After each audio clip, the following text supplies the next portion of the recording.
experience. People don't tell you when you have bad breath. Like, I get eye boogers a lot. People don't tell me when I have an eye booger, and people don't tell you when you get bad breath. So I'm like, well, a couple of these throughout the day, and then just keep some gum on me, and then I ain't got to worry about nobody not being my friend. I feel like if you don't tell me those things, you're not my friend. Yeah, I'll go back through the list of people I talk to, so I'm like, who the fuck didn't tell me? Yeah. I'm in my mid 40s, so like I wake up in the morning, I take a baby wipe, and I have to like it's just like, just, you know, like there's just like eye stuff and like just stuff. gunky. Yeah, I had taken a nap yesterday, and then woke up to go to the store just to get some like cigars or whatever.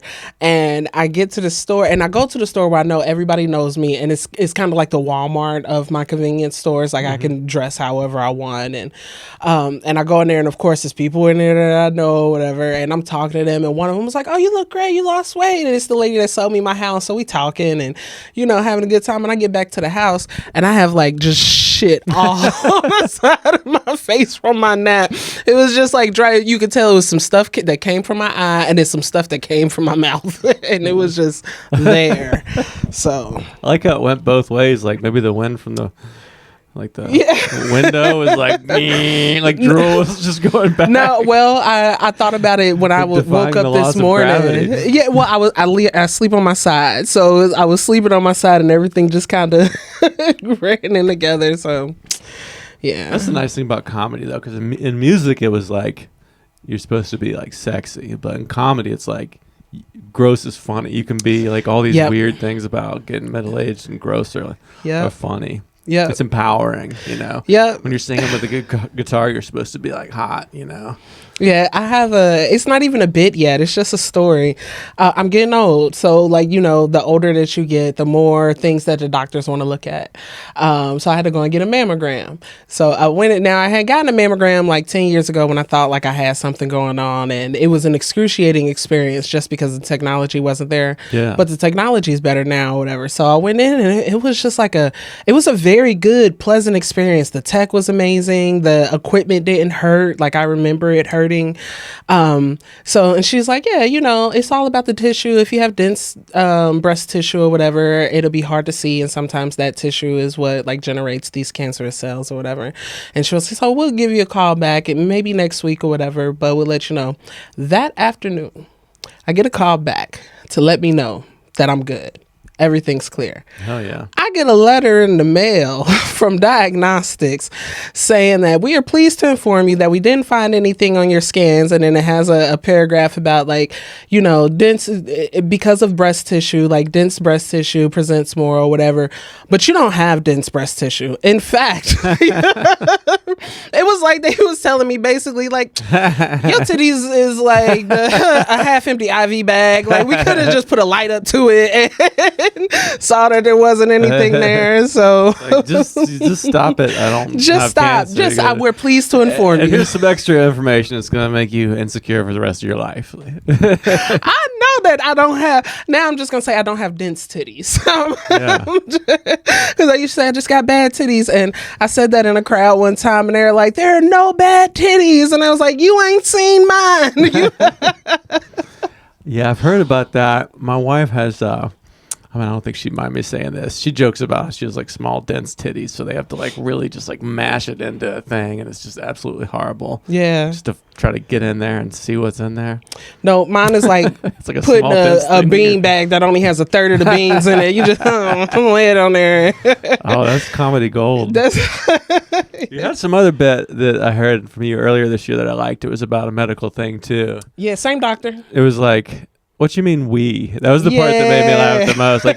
Like there's some weird. We were just, you're like, we. And that literally happened. That literally happened, though, because she's like, yeah, you're not diabetic. You're not even pre-diabetic. To be honest, all of us, we were shocked. And I'm like, who the fuck is we? What in the HIPAA violation is going on in this goddamn clinic? Like they're in the break room. Like, yeah, just let that slip. Yeah, because I think that this was back in like 2022, 2023 or whatever, before Ozempic got big. And I think that she was like, you know, the doctors or the pharmaceuticals were shopping it around at that point, and she tried to get me on the wave before it took off, but I didn't qualify. So, but now I'm thankful. No shade to anybody who is on Ozempic. I just know that the people that I know are just like, pooping is weird now. And it's always going to be something. Always something. I was like, I already got pooping issues anyway. I don't want to add to it. Like, bad bitches got IBS. Rather have IBS than be constipated, though, I honestly. would rather. Keep it moving. Yeah. I mean, literally. Oh man. like I do anxiety meds, but I can't really cry as much now. I think that's like it kind of like evens me out. But then like I went off of them for a little while, and I was just every little thing was making me like sob. Yeah. So I'm like, probably not great that I'm not crying, but everything else a little better. So it's always some trade off. There's always a trade off, which is unfortunate. But I think when my kids aren't so crazy and I'm in a different phase of life, I can be less anxious and just cry more. Oh yeah, I'm an old man. I'm just gonna like sit and cry. Please sit and cry. Everybody, please sit and cry. Like right. I feel like crying, it cleanses the soul. I don't have a lot of people to talk to, so like when I go through stuff, like I'll journal it, I'll write it out or whatever. But crying is what releases it for me. Yeah. Once I cry, if I'm like something has been bothering me for some time, troubling me, and it could be like weeks, even months or whatever. But when I cry about it, let that shit go. Yeah. It's like my body's way of saying like you're done. I got married when I was 22, and it only lasted a few years, but it ended like I got my heart broken like, real bad, and I just like cried like nonstop for like 6 months. And I wrote more like keeper songs. Like I was into songwriting back then. Like I did my best work because I was just crying all the time. Like I was so in touch with the real raw me and emotions. Like not functional at all as a person, but creatively. It was just like really. So it's nice. But now I'm just doing a million things. So it's always it's hard to be perfect in every way. It is. Even like coming up here, I was talking. It kind of has to do with what we were talking about or whatever, but. Just trying to find that balance between comedy and work and life, like my personal life or whatever, has been really hard. And last week at work was like tumultuous. It was like very, very difficult, and it made me sick. I get sick easily when I get stressed. So I had to like cancel shows this weekend or last weekend, and but the thing that brought me joy was remembering I was coming up here to do this damn podcast today.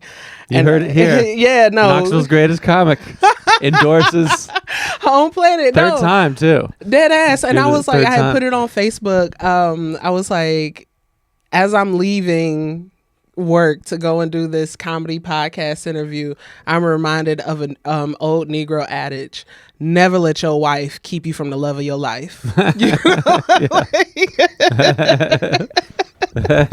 So, never let your job.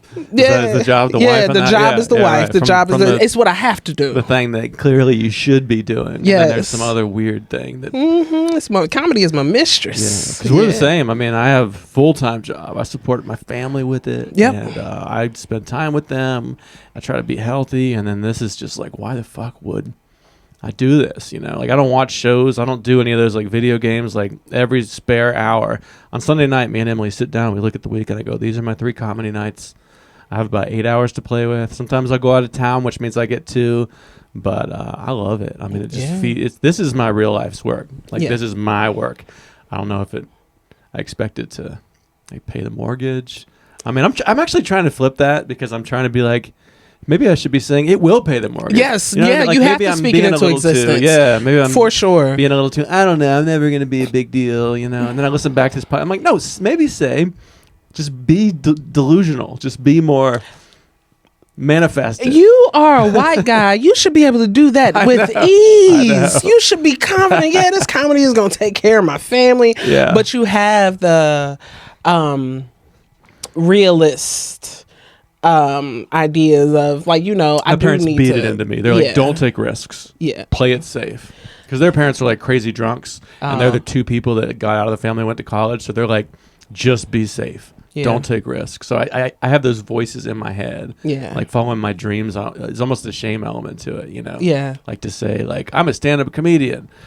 Like there's almost some voice in my head that's like, no, you're not. But you also have to recognize that when your parents were telling you that, it was a different time. Totally. They did not know that you were going to be a comedian and that you were going to be as good as you are and like, you know, have this podcast like dead ass, you know?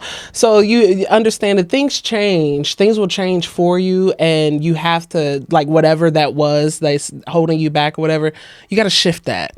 Sometimes you have to shift that understanding or whatever. And for you, it will probably be like, you still take care of your family. Don't ever get down, like, you know, like put your family in a bad place. But I would still say wouldn't they want you happy? Are your parents still alive? Yeah. Don't they want you happy? Yeah. And they support my comedy, actually. They're like really on board, like a lot more than music. And it's all that. you. But yeah, it's you. Still, there's still some, like, I'm practical, and like a lot of the funniest people are just maniacs. I mean, you're one of the only ones I know too that like you walk both lines. Like you can work a calendar, send an email, show up to your job on time, still be really funny at night. I mean, that's pretty rare. It's usually like two different types, you know. People that are like pretty funny, but they're like just a wreck in their personal life. Yeah. Or people that are responsible, but they're not funny. Exactly. But I've always had to be the responsible one, even like from a young age. I am the little sister. My older sister is only 14 months older than me. But growing up, mainly it was her, my sister, me, and my mom in the house. Now, my mother had husband and boyfriends or whatever, like people in and out. But it was mainly us. And I would be the one to handle anything that was of importance that's happening in the house. My mom was an alcoholic. My sister was boy crazy. So that just left me to take care of everything else. And then when I got out on my own, I didn't like people telling me what to do about my life.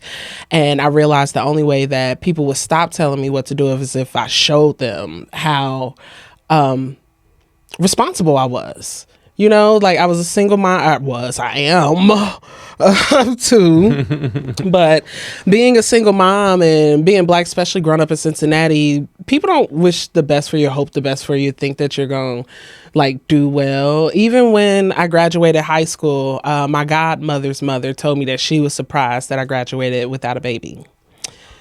Yeah. Yeah. So people never really had high expectations. Was that because most people in your demographic did? That was like based on actual. That was like, it was an actual article that the newspaper had wrote about us. It was us in another school, I believe it was like Withrow.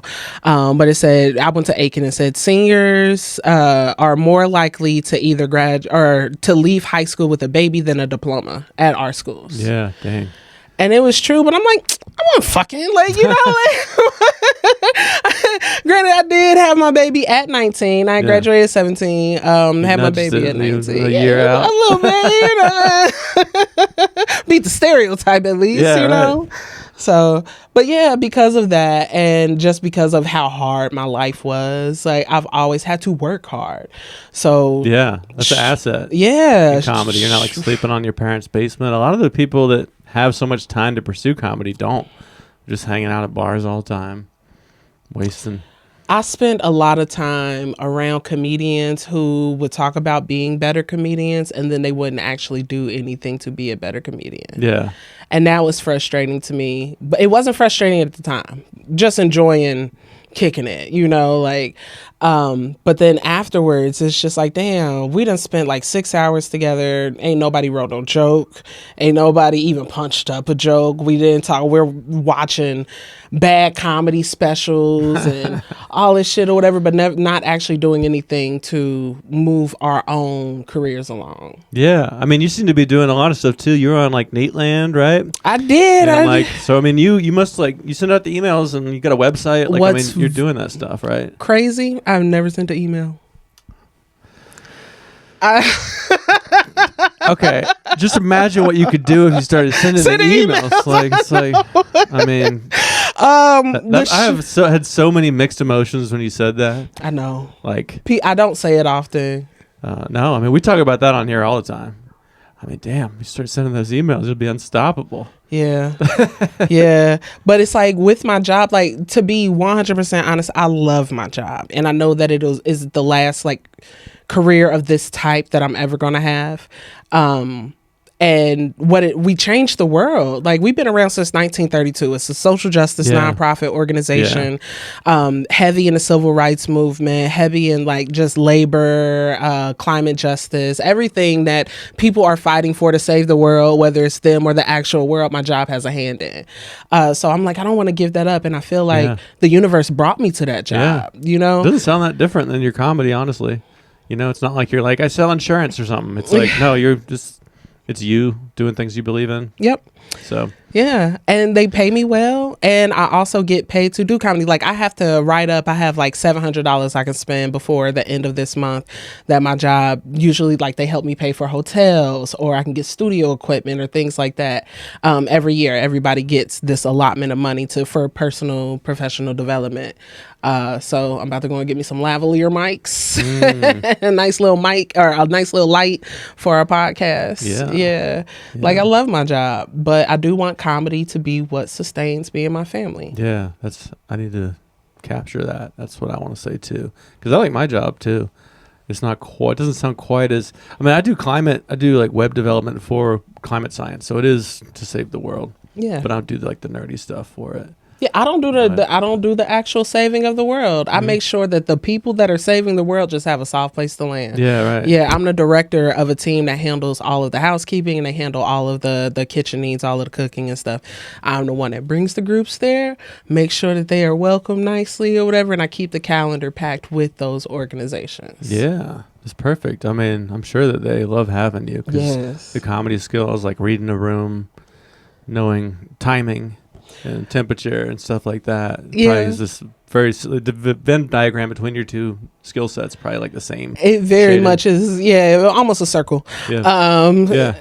With the welcomes that we do, because we always like to ground people in the land, because we sit on 187 acres and it's historic land. Like, the Student Nonviolent Coordinating Committee was started there. The NAACP came up often, but Rosa Parks, like her and Snick and the NAACP, like they got the idea or came up with the idea or the movement, the action for the bus boycott at my job, like at the land that I work on right now.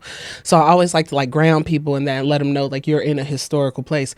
Then I come with the jokes, I don't know, because we got animals. Please don't try to kiss a cow. Why are y'all kissing cows? Like, this is weird shit. That's an electric fence. Like, that's perfect though, because people can only hear that stuff if you are doing it with jokes and a good voice. If you're like, don't do that, if you're saying it in a way, like people can really only hear you if it feels good to hear you. Like, I've worked with so many people that are just, anytime they talk to the group, you're like, good God, please stop. And then you start doing comedy and working on it, and you're even more of a snob about it. Like, sometimes somebody at work will get up and be like, it's just like, dude, you should not be allowed.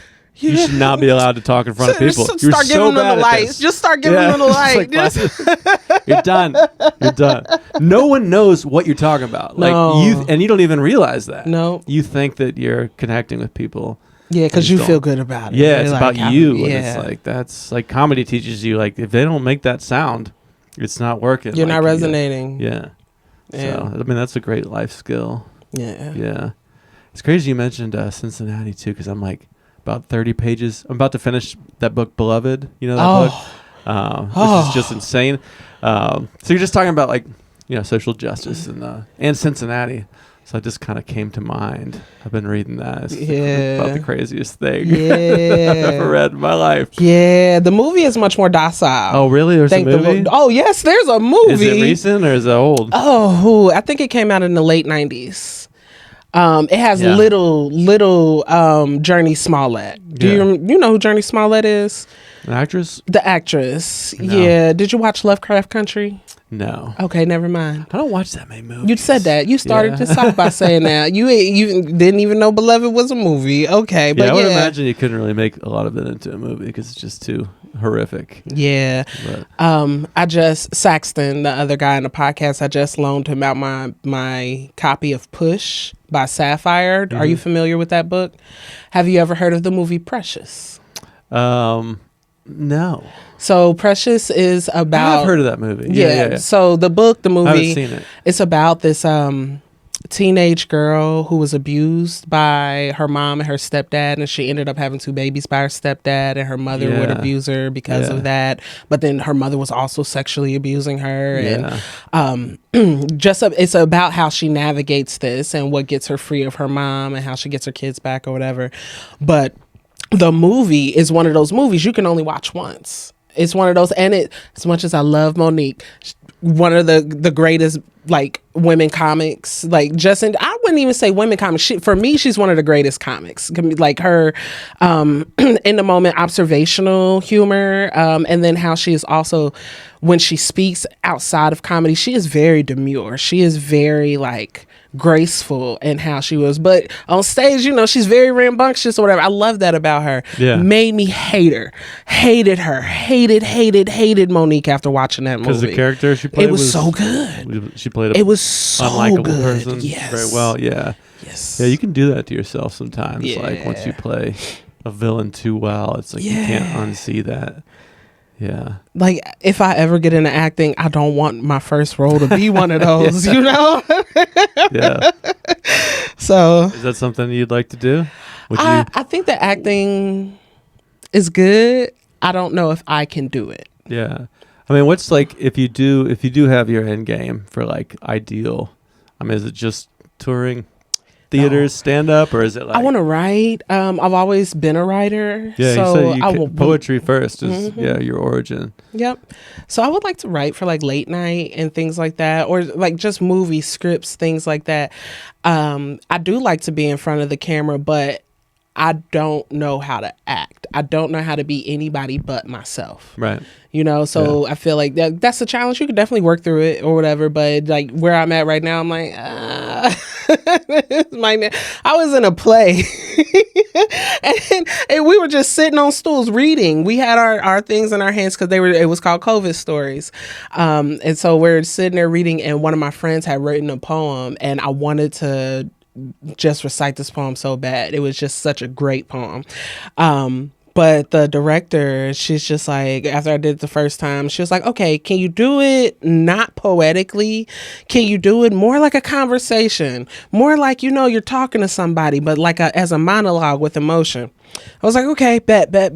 And I'd like take a couple seconds and then go back into it the same exact way. Yeah, right. I was like, oh, Brandi can't act. I've never done any acting. It seems like people come from music or theater or maybe poetry or something. Like people have these different paths, but I don't know. I mean, that's what's cool about stand-up is it's like your authentic self. You can exaggerate that, like just push it a little farther in the direction you are, but I don't really have any ambitions to like read something somebody else wrote, It's kind of like as a musician, I didn't want to play covers. I wanted to play my shit.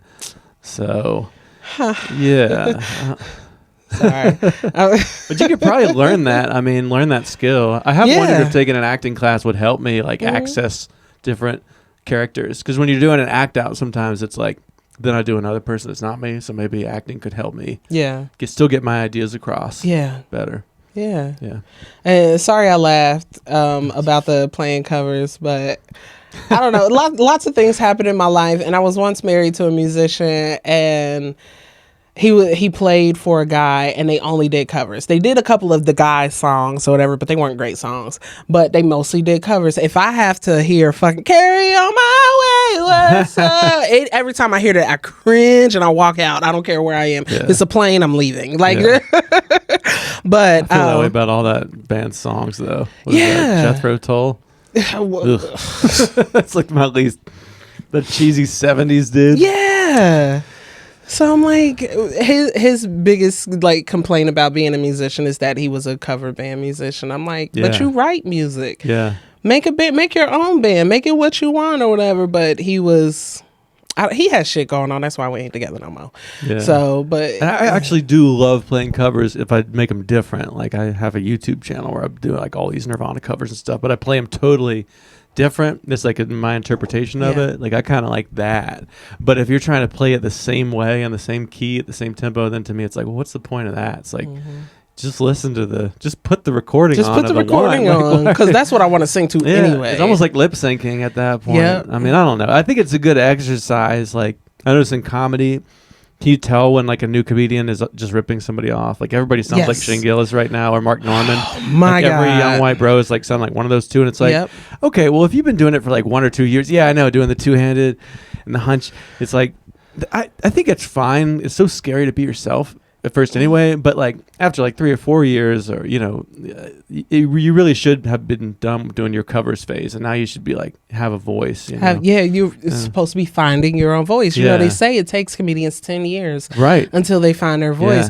But if you are so caught up in trying to be the next Shane Gillis that you can't be the next Ryan Cox, then like you just gonna pigeonhole yourself right there. And then people don't want to book you. They want to book Shane. Yeah, only he can do that. There's a friend Cody was like, I think he's so funny, but he just looks like every white bro. So all these like every white bros go, I should do that, and then they just start acting like Shane. It's like, dude, he's really good, and that's his voice. Like, if anything, if you're gonna rip somebody off, rip off an obscure person. Yeah, don't rip off the same person. Don't do that. Actually, get your own shit. Find your own voice. Be your own person. But back to what you were saying about like new comedians, when you can tell like they're trying to be somebody else. Have you ever heard a new comedian do somebody else's joke? Yeah. Yeah. Oh, yeah. Yeah, and that's always like on stage in a room full of comics. It's like so little that you don't even know. Like these people are all gonna not ever book you and talk shit. They're gonna talk shit about you. So much, and you deserve it. So much shit. Stealing, yeah. When it's you're performing to a room full of comics and you start your setup and then a comedian say the punch to each other. Don't go back. Just or work on something else. Do something else. But I'm so naive with shit that I don't watch a lot of comedy. I don't watch a lot of white comedy. Yeah. But I'm like, so you can accidentally stumble on it. There's parallel thought for sure. Very much so. That's okay though. Well, I was hyping. If you're doing it in the voice of like the guy and doing it, that's different than like because I'll see 2 specials by 2 famous comedians that come out in the same year and they have the same joke. But it's about I mean it's gonna happen. Yep. Because we all live here together. Yeah. Which is, I think that's the reason to like try to dig. I'm trying to like dig into my life and be like, what are the weird shit that only I could say? Because those aren't going to be. Titties. There you go. Like the more it's like, did you notice at the airport? It's like somebody has noticed at the airport. You know what I mean? Like, so trying to find things from like your own story that are just yours. Be authentic. Yeah. You have to be authentic. But the thing is, a lot of people don't do shit. So they don't have a lot of experience to draw off of. That's like all that adversity and having to grow up too fast. And I mean, that's like comedy gold. Yeah. Even though it's trauma. I mean, obviously, yeah. But you're 100% correct about that though. Like, cause it gives you something to work with or a way to work through your trauma. Honestly. Yeah. And I know that I have some amazing stories that I want to get off. They still hurt though. Like, hasn't been enough time maybe. Right. Or like I haven't said much about my ex-husband. I don't have a lot of bits about my ex-husband. It may be like one-off joke here or there, or like a tag or something. But like the shit that we went through, I could write a whole fucking script on that, but I'm still working through it. You know, but you would like to do it. Oh yeah. I mean, I think it's fair to just not. There's a comedian that hasn't been coming around a lot. Very tragic. Asheville comedian is so funny. Just one of those people that like your friend that got funny like in the first few months and found their voice. But they have kids that they don't like raise or pay child support to, and I've never heard that person even mention they have kids on stage. Yeah. So it's like there's all this wild stuff going on. I keep being like, I wonder if we're ever going to get to that. Yeah. But I'm also like, I get why when the room's having fun, bringing up that it's like. Sometimes it's like, how do I make that funny? Yeah. You don't not make everybody sad or make me look like a shitty person. Not you, but this person. It's like maybe you don't have to like lay everything on the line. I don't know. It seemed like Richard Pryor, like he put everything I think on the line. Like that's like the goal. But then maybe it's okay to be like. But everybody can't. That's just everybody can't do that. Yeah, you don't want everybody in your business. Yeah. All of your business. Yeah. I feel like I'm very, very transparent, but there are things that I will never talk about, and they're probably very interesting things that people want to know. And ain't none of your fucking business. Like not even like slam poetry. You mean just not? It's not public. Like you got your private life and you got your public persona. And now comedy is like it's not jokey jokes. It's like people want the trauma, people want the pain. Yeah. But so you do have to kind of choose. And then I'm like, well, in this podcast, I mean, it gets personal too. So it's like it's going out there. Like, where do you draw the line? Right. Maybe giving everything away is too much. It is. You don't want to give, because you don't want to cast your pearls to swine. You know, you don't want to cast your pearls to swine. Hold some back for you. Keep your treasures close. But there was a comedian, like, on the same topic. She had got up, or she hadn't even got up. She gets up and she just kind of talks about her life, her day, what's going on or whatever. And we were talking about it before she had went up one night. And she's like, yeah, things are just really bad right now. So I'm just going to rant about it on stage or whatever. And I was like, or you could go to therapy. You know, like, that is an option. And all the color drained from her face. And it was like, I realized in that moment I had overstepped. Yeah. But I was literally like, just like, you don't have to get on stage and tell these people all your shit. Yeah. You can go to therapy and actually like work through it, try and work through it or whatever.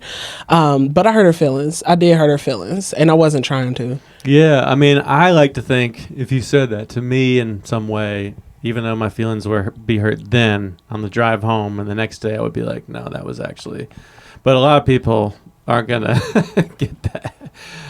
I think that's the nice thing about being older and having kids too, is like, humility is power. Like, learning how to like be wrong. You know, if somebody calls me out at work, I'll be like, you're right, I am wrong. Whereas like when I was younger, I'd be like, no, I'm not. You're defensive. Yeah, super defensive. Every call for accountability ain't an attack though. Yeah. You know, like, you have to. And I think with each year I'm getting more open to that, because I mean, you're trying to give her something. Like, are you really trying to do this?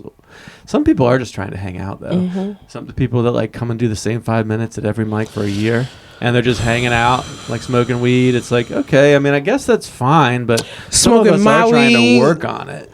Smoking your weed. I have an issue with that. I run a very tight circle now. Like, we smoke sesh after shows or whatever. Yeah. If you're not on the show, you're not smoking. Yeah. It's my weed, and it's expensive out here now. Okay, the tariffs are fucking shit up. Okay, so everybody, just because you came to the show, don't mean you're gonna be able to smoke with us. Yeah, you know, you should bring some anyway. You should bring a give Rello. to the comics. Yeah. $1.59 at the most, and you get 2 of them. I'll give you the other one. You can keep that one, but it contributes something. Yeah. But no, they want to come and they want to hang out. They don't want to work on comedy. They want to smoke weed. They want to make jokes. That's fine. You ain't gonna be smoking my weed. Contribute something. I mean, working on your act is contributing something to the scene. Yes. Running a show or a podcast is contributing to the scene. Yes. Like, people that are just like, why am I not getting on shit? How come I don't give me like? It's like you got to give something. You got to like make the scene better, whether it's your city or your region. You always have to give to comedy for it to give back to you. And when I was first told that, it was told to me in a very condescending way. Like, the person didn't like the type of shows that I was running or whatever. And I'm just like, but I'm running shows. But what I realize now, just in general, like, people will have their own agendas and they will force those on you. And if you don't conform to that, then I got beef. It's an issue or whatever. Right. And so you have to do what works for you, but also understand that you just can't take. You can't continuously take for comedy. Meaning, like, you can't just expect everybody to always give you stage time, and you don't contribute anything. Like, you don't run a show. You don't work on your jokes or whatever. Yeah. Like, even if like you're not working on your jokes and you want stage time, come and help us set up. Yeah. I always need help setting up and breaking down. Like, do something. And then have some weed afterwards. And then have some weed. Oh, this guy always gives us all weed. Maybe we should like have him be around more. Like, you know, it's that person at work that's getting up and they're thinking about them. It's like, you got to think. That's the great gift of comedy. It's like it makes you aware. Yep. If you can be more aware, like of. Even just making people laugh about a thing in Asheville and then going to Knoxville and be like, oh, it's not funny here. Yeah. Or, you know, like that's good. It's like, okay, I'm driving home. Like, I'm trying to expand my awareness of what lives are like and what's funny to them and what works for them, not just for me. But then there's the other side of it where it is my giant ego up there being like, look at me, give me validation. Yeah. So it's this weird, you got to balance that with like giving to your community. Yep. You got to be very like, self of the ego, but then also very like humble and aware. It's tricky. Yeah, it's tricky. I did a show. I headlined. Let me not just say I did a show. I headlined Roanoke Comedy Festival a couple weeks ago, and I did a joke about Asheville while I was up there. They are still very tender. They are still very. They rock with y'all heavy. They're like, oh no, that's not funny. I was like, my bad, too soon. Like they won't laugh about us up there. I don't know. We got to hear the joke now. Yeah, I know. It was just. I just said something. Have you heard my parking joke? Yeah. I think I had started. Joke? No. Well, it's a different one. Okay. But I have this joke where I talk about like going to a city and trying to find parking, and I'm looking everywhere. Like I was in Asheville and I was looking for free parking and I couldn't find any anywhere. So I asked this cop, like, "Excuse me, sir, is there any free parking around here?" He said, "Sir, or ma'am, there's nothing in this life free." So I sucked his dick, you know, just to get. And they laughed at that, and I was like, "It's crazy that Asheville ain't got no free goddamn parking. Like the city being washed away, you should at least let people park, you know." Before they didn't like that. They didn't. See, that's probably one where like we would laugh at that because it's our shit, but then somebody else is like, "Whoa, yeah, there's not even anybody." Yeah. So that's like sometimes there'll be a show in Asheville where it's everyone there's white, and somebody will try to do a race joke, and everybody goes like, "Well, if there's no one here to like." You know what I mean? Like if there's no Ashevilleans here, like there's that kind of thing. Maybe it was that, but yeah. Whatever. It was noted.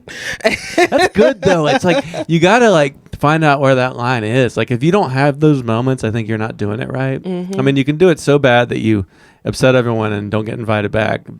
But there's little like, okay, that's where, like I did a Hendersonville show last week and it was very Republican, and I usually can do all right with those, but I was kind of joking them about their guns and the Bible a little bit, and they did not. And I think I figured out like the time I went there before, the first I talked about having kids, and I was like family, and I was like, yeah, we're the same. And then I was like, and I'm, gay, liberal, or whatever. And then when I got around to guns, it was like I'd shit on myself and show we were in common, so they laughed. Yeah. But there's like the order you do things too. Yeah. Where I came out of the gate, I was like, well, last time they laughed about guns, I got some new guns, and they looked at me like, is he trying to take our guns away with his little gay glasses? Yeah. And I was like, oh shit, I got to get their trust first, and then roast their shit. You know?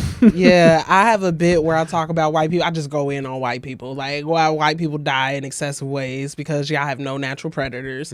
Y'all are apex predators, so y'all do dumb shit just to feel alive. Like that's how we got Tiger King and Carol Baskin and shit like that or whatever. That's true. If I am in a more conservative room, they love that shit. They absolutely love it.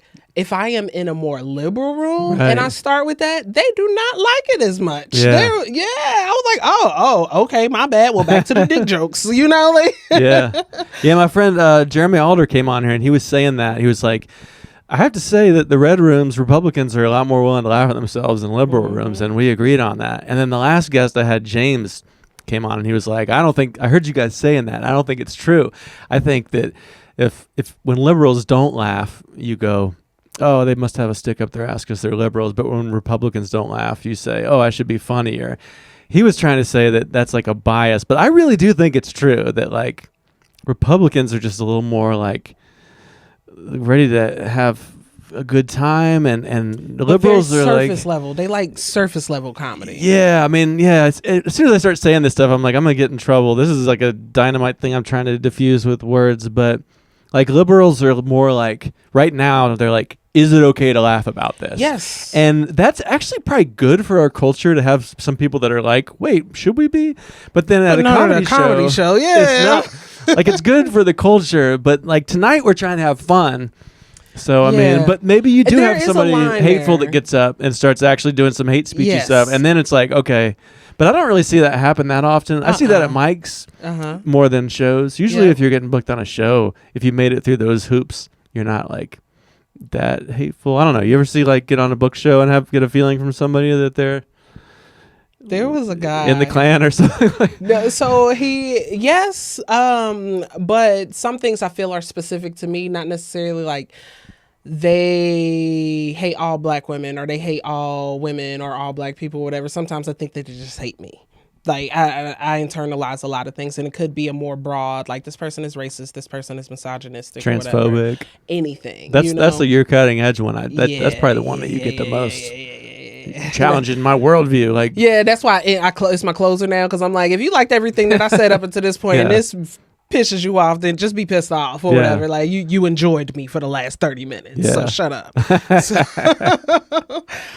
One last thing. You were saying, like, I was like, do you, people that, the idea that maybe it is bad at a comedy show to laugh at everything, because somebody might get up there and say some real hateful stuff. Yeah, so the only time that I have really experienced that was with this guy, like big following, really big following. Did the show in Knoxville last year, like early last year.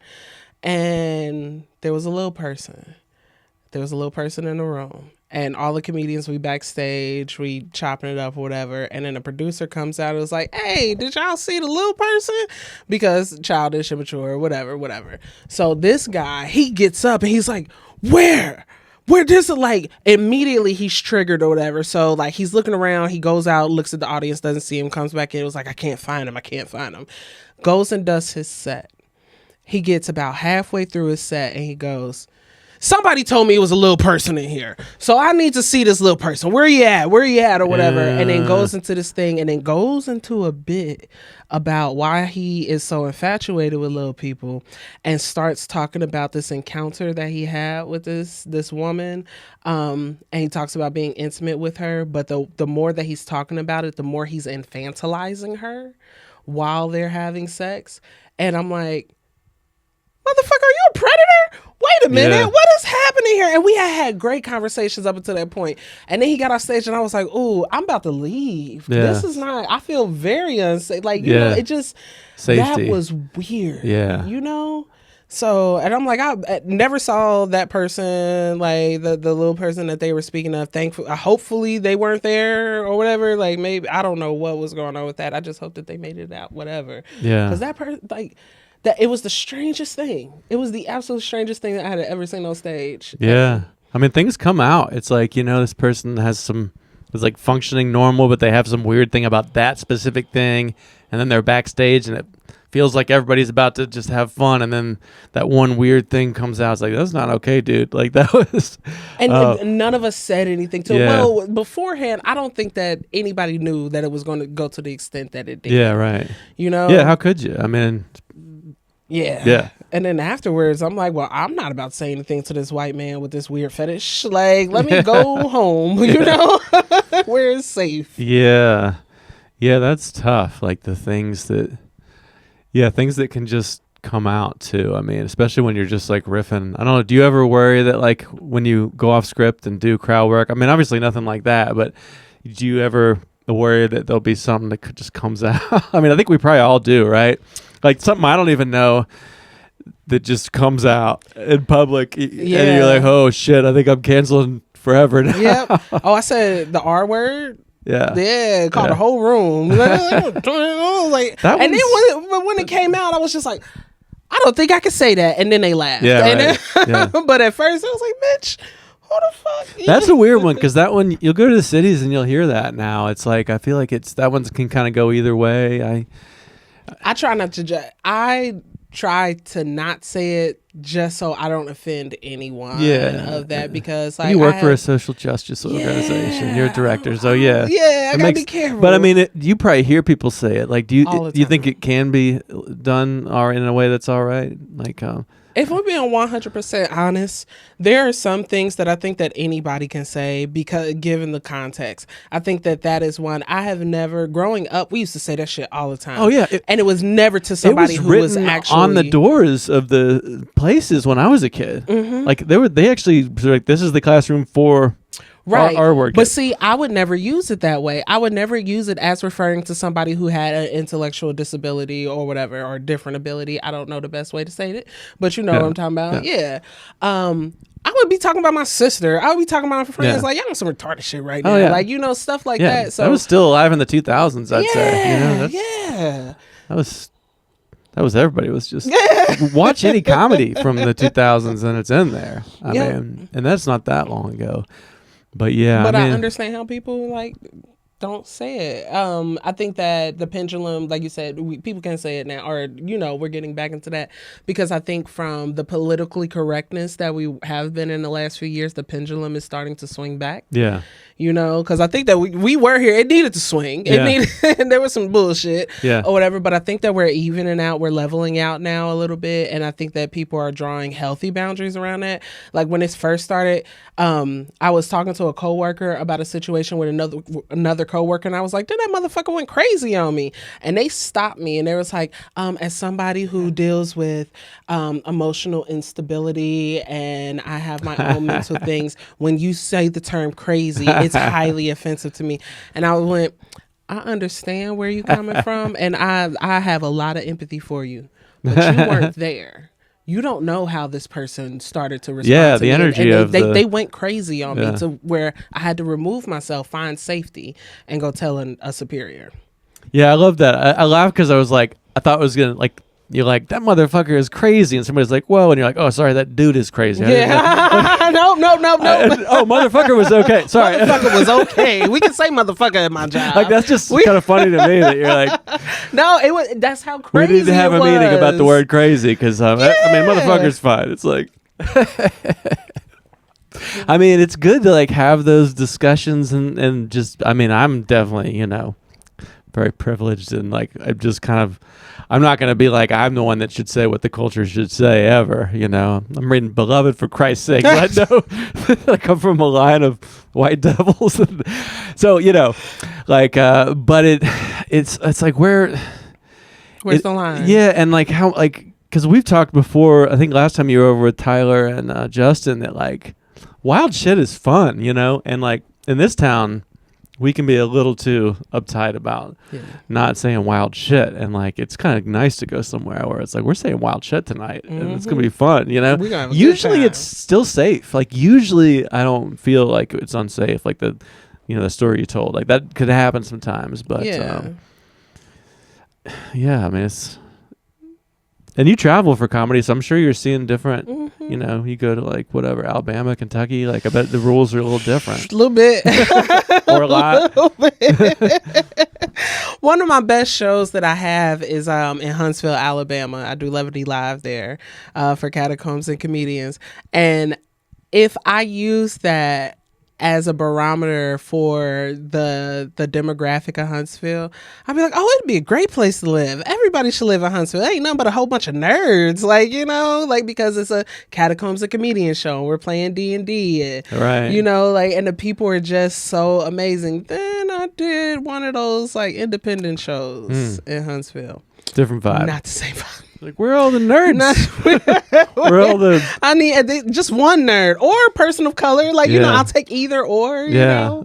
God. So yeah. There was a comic there on that mic who you could tell he did not like Mexican people. Yeah. And his set was about how much he did not like Mexican, and the crowd ate it up. Wow. Ate it up. I was very uncomfortable. Yeah. Because I think that I would have been more uncomfortable if there were any Hispanic people in the crowd, but it was all white people. It was just... Yeah, and I wonder if they would have changed that if there were. I wonder if they're like, all right, it's a bunch of white people, we'll be fine. Yeah. One of the things that I've noticed in comedy is the level of comfortability that white men have in all white rooms and the things that they'll say. Because I would travel with white male comics and don't keep that same energy, Yeah, I wonder if that's even like there's an awareness of that or not. Now you say that, I'm like, I wonder if I do that. It's like just something like below my brain where I'm like, all right, I can subconsciously, no one's gonna, right. Like, I mean, I try not to be a shitty person, but there's just so much. The culture is just kind of built around that, so it's just a quiet thing that. What does it mean to be a shitty person? Because I've been called a shitty person, and I think that I'm a fairly decent person. I have shitty moments. I have moments where I get irritated. I have days where I'm like, don't fucking talk to me, and I am snappy and moody. Does that make me a shitty person?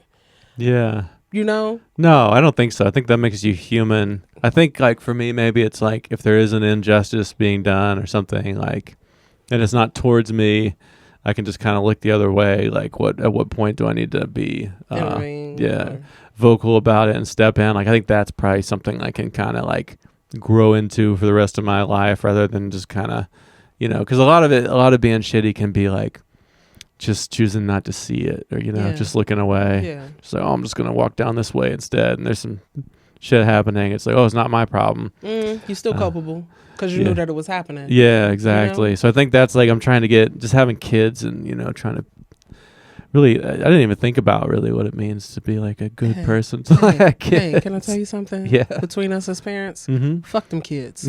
Okay? As somebody who has a 20-year-old and a 16-year-old, fuck them. They ain't gonna love you. No. My 16-year-old, he's at a place where he's just 16. Communication is very sparse between us. We live in the same goddamn house. Yeah. I'm waiting on him to reply to a text message I sent him 4 days ago. Okay? But like when I had to call him yesterday about some stuff, he was the fair kicked off, and he's a part of the drum team, the African drum team. So they got invited to go to the fair and kick off the opening ceremonies or whatever. So, but his instructor called me and asked me, can Trey come? So I hit him up, but he didn't respond to my text message. Now, this is 3 text messages that I haven't gotten a reply from in 4 days. And then I call him, and he picks up immediately. And I was like, hey, he was like, yeah, I already talked to Oba. I told him I want to go. Well, hello to you too, motherfucker. Yeah. Wait a minute. You don't do that. Like, so I love him to death, but I remember my 20-year-old when he went through this phase, and I know that he comes out of it, but it is very much I can't be a better person till you a better person. I'm trying my best. Like, I have kept you alive for this long, but who knows how long you're going to make it. Yeah. Yeah. Accidents happen. Yeah. I guess at a certain age, they have to be responsible too. I got 13 and 9, so I'm kind of just getting into that. Like, you're a person who can be autonomous and be in the world, It's not just me telling you what your schedule is.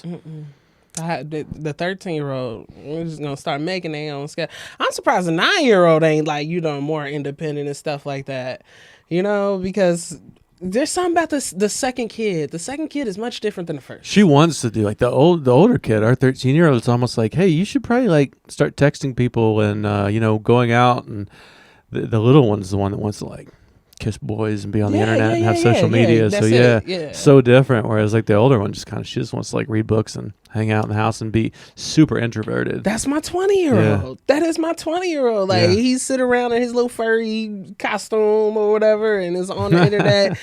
But he makes all the meals. I get the every plate, whatever. It's like a home chef or whatever. So it's his responsibility to make us meals at least 4 nights a week. So he's cooking, he's taking care of the dogs, watering plants, like basically being the house manager. Don't want to leave the house unless it's for his job that is very sparse with him leaving the house, My 16-year-old, if I did not make him stay in the house, he would never be there.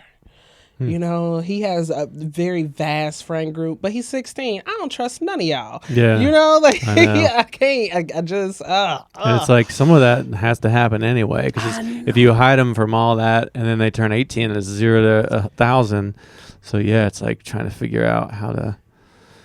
Yeah, it's weird. Same with me. The older one, it's like you need to like kind of go out and do more stuff. She doesn't even want, like, we have a flip phone that the kids can share.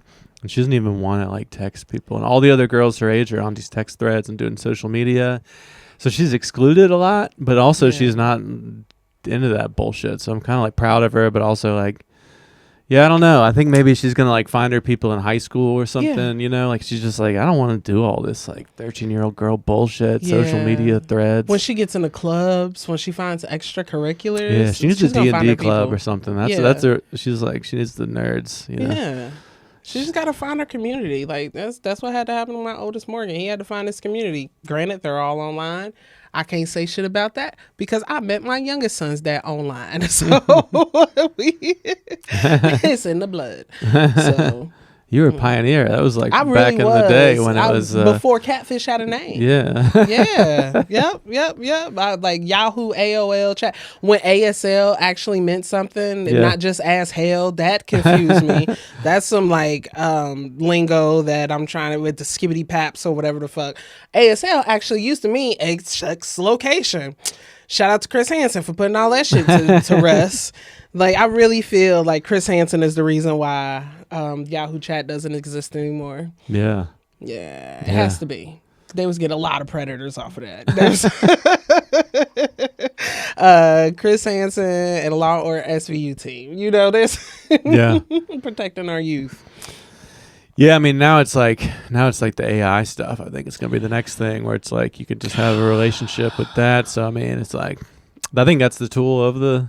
I think in the next few years it's gonna just massively change jobs and everything. So it's like Relationships. Protect my relationships. Like if I was trying to like be nervous and date a girl and then I could talk to that when I was 13 and it's actually giving me like pretty good information, I probably would just be on it all day. Yeah, but think about the people who still like don't have the girl to talk to but want the girl to talk to. Yeah. AI is that girl for them. And that's no good. That's crazy. That's no good. No. Yeah. That's the blessing of like we have a house full of like messy lives with kids. So I don't have time to like have a relationship with a chatbot. Like I can't even be alone for a second anyway. So like God, the kids want to eat again. Yeah. But if you're like if I was some lonely dude, you know, I might be susceptible to. Yeah. Because it makes you feel like it's listening to you. Yeah, but I would much rather people do that than get taken advantage of, like By a predator. Yeah. At least the AI is not going to be like, meet me at this rest area at midnight. Right. Send me $1,000 if you love me. Like, yeah. Well, maybe it is like you gotta subscribe or upgrade to get the dirty talk features. Like, you know, like you gotta pay for that. Yeah, that's an extra $37 a month. So. Do your kids do they ever come out to your comedy shows or they interested at all in that? Or? My oldest is interested in the catacombs when I play D&D because he's a big D&D or whatever. But outside of that, no, they don't want. I drug them around so much when we first moved to Knoxville. Now that they can just stay home by themselves, that's what they do. Yeah, they don't want. Y'all want to go to Roanoke with me?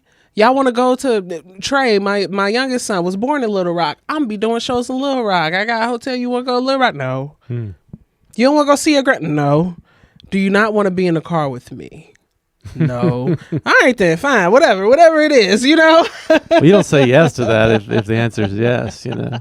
The answer is always no. Yeah, it's always no. I'd love to be in the car with you. I just so you don't ask to be on shows? How do you get people just ask you to do? People just said that's how I book my calendar, and if nobody asks me, I just don't have shows. Really? Yeah, because I feel like the universe is going to give me what I need or whatever, and I know that's not like if I want to proceed, like actually grow my comedy, I have to start sending emails. I have to do more, but I'm so overwhelmed right now. I'm like, I just take what's offered to me, and it's keep me booked every Well, if it's weekend. keeping you booked, I mean, I guess that's good.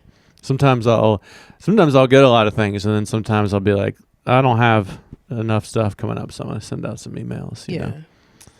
But then you gotta not expect anyone to reply to your emails, you know. So that can be its own. Yeah. I'm like, I don't want to do that. That sounds like it hurts your feelings. It does. I mean, a lot of people can't.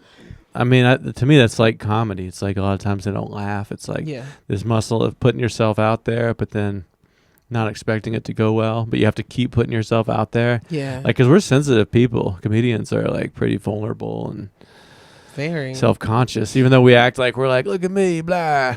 So it's like you're putting yourself out there, the emails, and sometimes people get back. I'm trying to figure out, because I'm not moving anywhere, I had to like expand my radius, you know.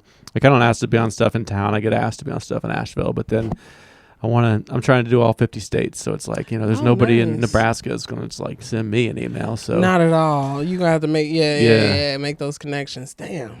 Yeah, you're right. I think the things that, like, I apply to festivals and I don't get all the festivals. Okay. Well, that sort of counts. Yeah. Yeah. It's like an email. It is. You're like clicking the thing and being like, I actually have to still apply to West End, and it's the only festival I'm doing twice. Yeah. Because I really like festivals. Yeah. I really enjoy festivals. Yeah. And it's not just the comedy, like getting up and doing a comedy, but it's the fellowship. Being with other comedians. West End Comedy Festival was the first time that I had ever walked into a room for a show and everybody is sitting on their phone creating social media content. Yeah. Everybody's editing videos or writing scripts or whatever. And I'm just sitting there looking around. I'm like, well, goddamn, maybe I should be doing something too. Like, it made me feel like I wasn't doing enough. In a good way, in the best way. I like that. That was like your motherfucker crazy sentence where I thought you were going to be walking into the room being like, nobody's even present. But actually it's like, no, this is good. Yeah. Because I can see that there's room for me to grow in this way. Yeah. It took me aback, and it was something that I had observed all weekend at every festival that I went to was like that. The people that were the headliners, they were all busy. Traveling with Amber, me and Amber did some shows. Amber Autry, we did some shows in Cincinnati. You don't have to say Autry. I know it. Oh yeah, yeah. Well, for anybody who didn't, yeah, we had did some shows in Cincinnati, and before the last one, I was just in the area. She was like, "You can come kick it at the Airbnb, but I'll be working." In my mind, she's working her day job before she has to go. No, she's replying to emails, replying to comments. She's sending stuff off to be edited or whatever. And I'm like, this bitch working. Yeah. Yeah. I mean, she's just like every like funny, material, crowd work, Jim Carrey faces, physical. Yeah. But then like the content just every day, good. I mean, it's just like she's just someone that it's been so cool to see her just blow the fuck up over the last year. Yeah. I almost got her on the pod. She came and we did a show together last year, but she was late. And I'm like, dang, I missed my chance to have her on this. Damn. She's just like, like going up into the stars. I mean, it's so deserved, you know. It's so cool. But yeah, I mean, she's someone that I've looked to be content. Like Travis Stevenson came on, you know, people that seem to know how to do social media. Like, I've been posting it every day. I figured out like this podcast. I love doing this, and there's infinite clips I can pull. So it's like, how do I do social media in a way that's still authentic to me? Yeah. I don't want to do it in some weird way that's not me. Yep. But I like doing the selfie reels. I'm like really getting into that. I think it counts as going to a mic. It's like I do like a version of it on my phone, and then I like cut out the ums and likes. That helps me edit it, and then I post it, and then I'm like, well, nobody knows what the fuck I'm talking about there, and then I post another one, and people start commenting. I'm like, oh, I'm onto something. Yeah. So that could be a bit. So trying to use the social to actually like get excited about comedy and not be like, I have to do social media. I know, and that's kind of where excited. I am. Yeah, I've been on social media for a long time. Like Yahoo, started back in Yahoo. That was you're social a pioneer. Media. Yeah. So at least 16 years. 17. It would be an honor. Well, 16 and 9 months. I would say I started on the internet when I was pregnant with my oldest. So about 20 years. Yeah. 21 years. You started that shit. So yeah, hell yeah. Fuck you, Bill Gates. No. But God, what was I about to say? I lost my train of thought that quickly. Let's go back and say, social media, like enjoying it. Like you gotta be excited to do it. Yeah. I was on Snapchat, and I was like really, really big on Snapchat. I didn't understand how I got so big on Snapchat, but I had like tens of thousands of followers. And you got charisma. That's what your thing. Well, people want to see and hear more. Didn't know. It surprised me. But my name on there was Mrs. Augustus 865 or whatever. And me and my husband split, and that shit, Snapchat started getting weird, and they did this like really poor taste ad with this like beat up Rihanna picture, and it was like, would you rather be in a car with Chris Brown or something, some weird shit like that. And I never went back to Snapchat. Like I ended it that day because I'm like, that's not safe. Yeah. And then so I just like started pouring everything into Instagram, and I started treating my Instagram stories like I would treat my Snapchat. And so that's comfort for me when I'm on my Instagram stories. Is comfort. And even Amber was like, Brandi, this is gold. You need to make this a reel or whatever. But then when I think about making it a reel, I get anxiety. And I don't know why. I have a decent social media following and platform in general. But there is something about like the selfie videos or whatever, like putting that out there for people to go back and watch again. Is you like hard. The idea of it going away, like 24 Snapchat hours, 24 hours, 24 hours.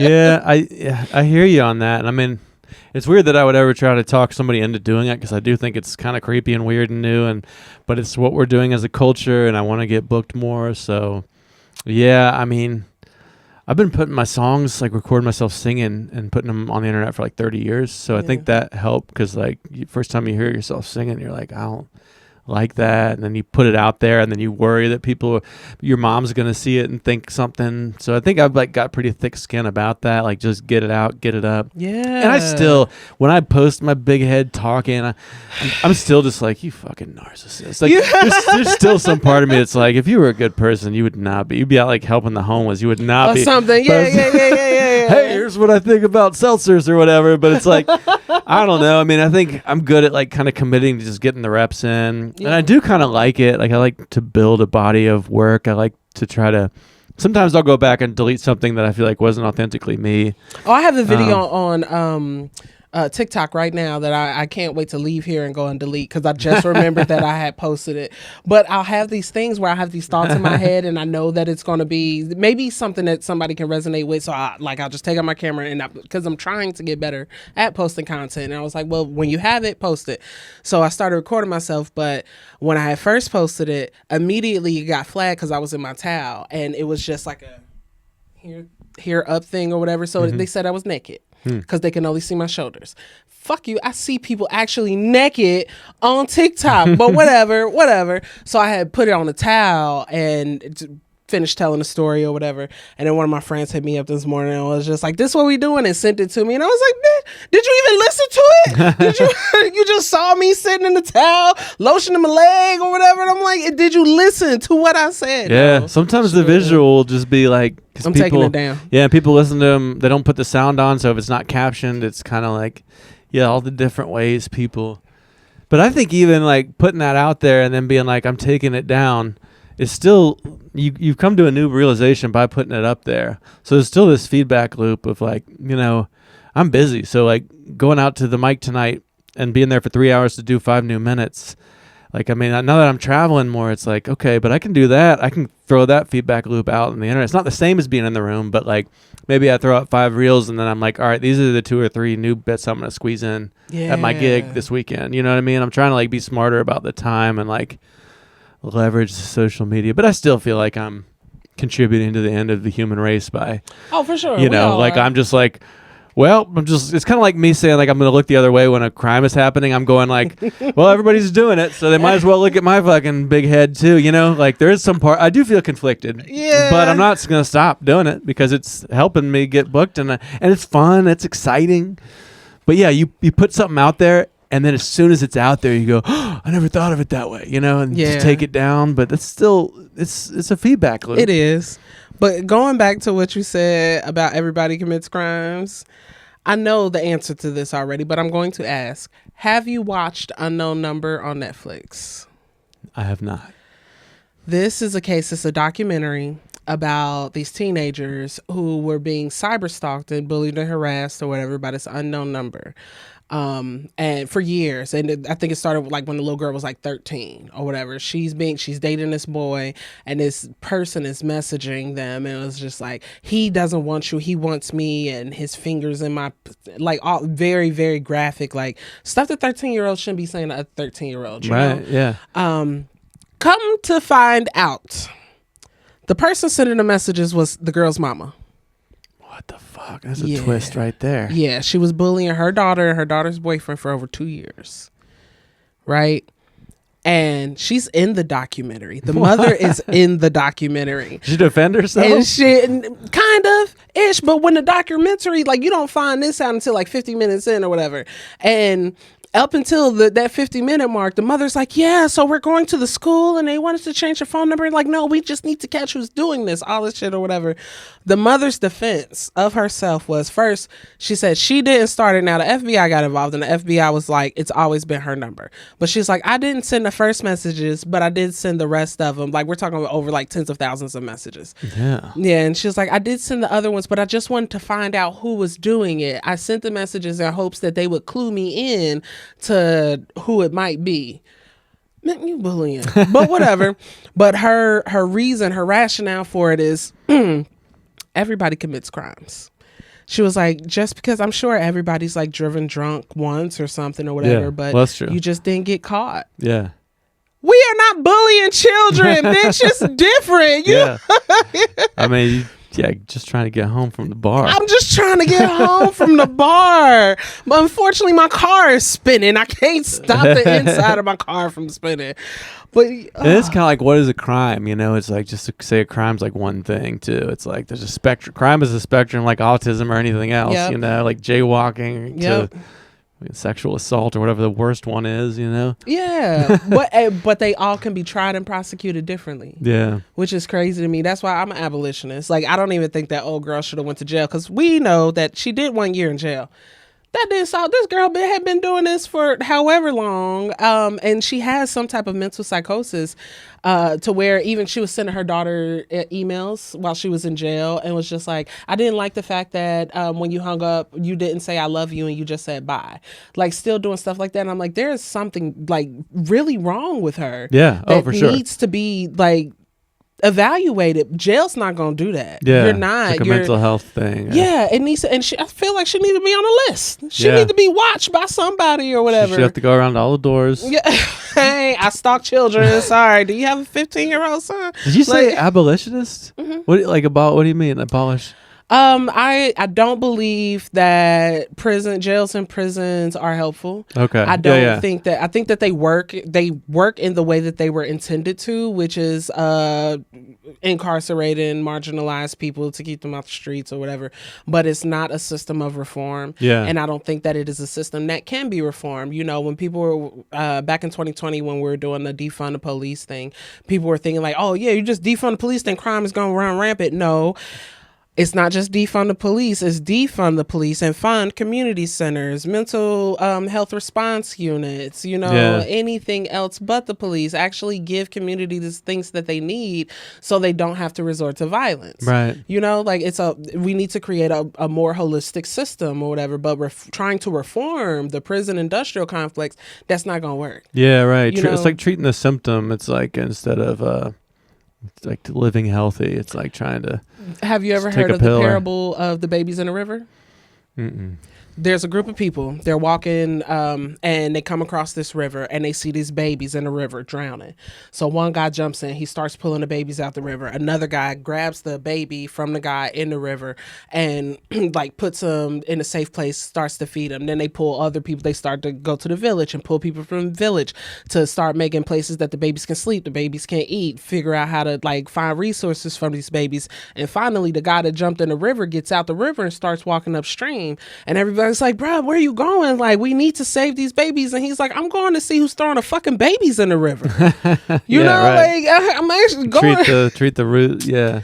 So. Yeah.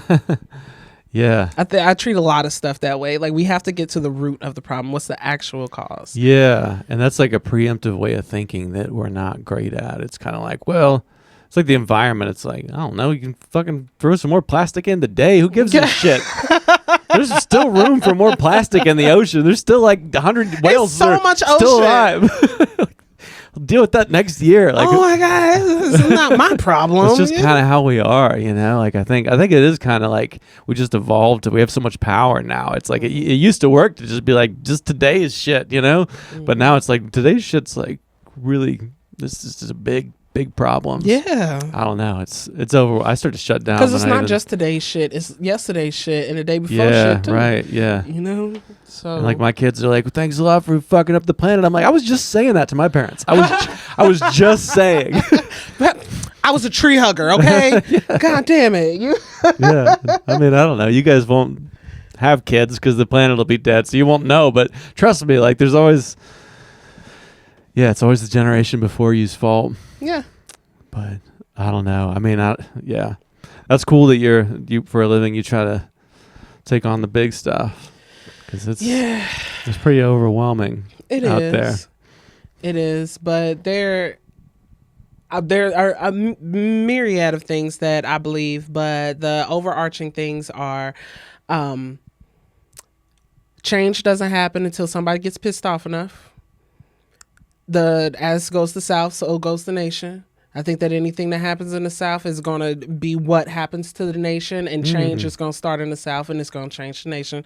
Just like with segregation, like ending that, and how like the Montgomery bus boycott plugged into that. And, you know, I think that I'm in a place, I work in a place, and I'm in a place like spiritually, mentally, emotionally, or whatever, that I'm like, I'm tired of this shit. And it's time to get something done. Like, it's time to have that heart fight. Yeah, I love that about the South. I never heard that before. Is that a thing people say? That is like, a thing. Like a president said that, I believe. Oh, really? Yeah, it was like, as goes the South, so goes the nation. Huh.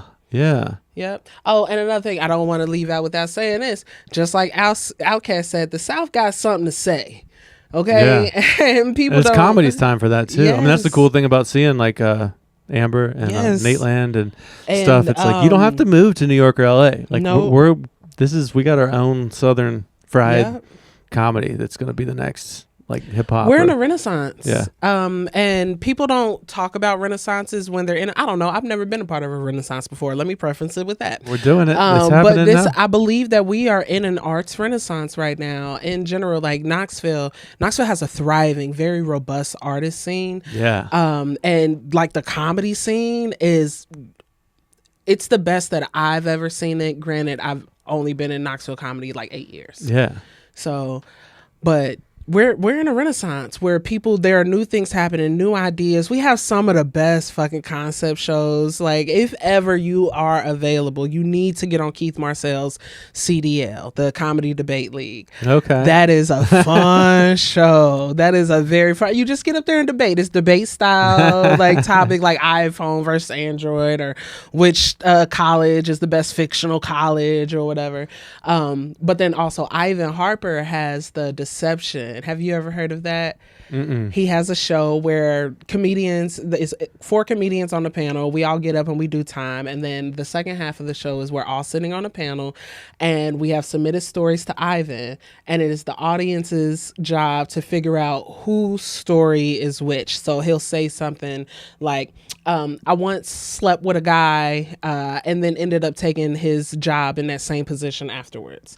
And then the whole audience has to guess which comedian that was. You guys have a good time. I see the roast shows and stuff. I think that really helps y'all's not to just be like, here are the jokes I memorized. It's like you guys are going to these situations where you have to think on your toes and make it up out of nowhere, and you get to know people more. Yeah, that's cool. And I did comedy there before COVID, and it's definitely like the pre-Justin Mays era. Like there's definitely like it seems like it. And I went to college. I lived in Knoxville in the 90s. Yeah. And it was like, Market Square was like boarded up. Like just the Tomato Head, and you're walking there like trying to not Tomato Head and Subway. Bet you Subway was still there. Yeah, Subway was still there, yeah. And there's the Mercury Theater, I think, maybe. Yeah, that's not there. But it's like, I mean, it's just cool to see Knoxville become such a cool, artistic, creative place. That's why I moved to Asheville. I was like, and I want to go somewhere where I can play punk music on a Tuesday night or whatever. And Knoxville has kind of become a cool place. Yeah. Should have just stayed. You should have.